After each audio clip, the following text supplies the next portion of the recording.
وسلم دائما أبدا على حبيبك అస్సలాము خير అలైకుం వరహ్మతుల్లాహి వబరకాతుహు.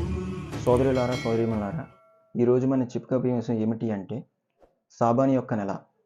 మన హిజ్రీ క్యాలెండర్లో ఇది 8వ నెల. ఈ షాబాన్ నెలలో చాలామంది ఫాతియాలు ఇస్తూ ఉంటారు. మన కుటుంబంలో చాలామంది చనిపోతూ ఉంటారు. అంటే అమ్మమ్మలు, నాన్నమ్మలు, అక్కలు, చెల్లెళ్ళు చాలామంది. అలాగా మనం వాళ్ళ కోసం ఒక ఖురాన్ షరీఫ్, సూరా ఇఖ్లాస్, ఆయతుల్ కుర్సీ, జిక్ర్ చేయడం, దరూద్ షరీఫ్ చదవడం.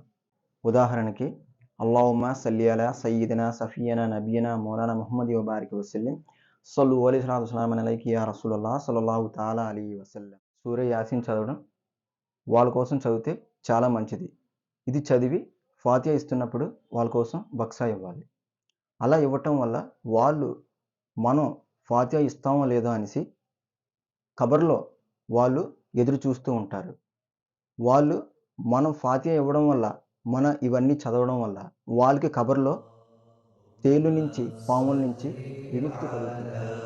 అస్సలాము అలైకుం వరహ్మతుల్లాహి వబరకాతుహు.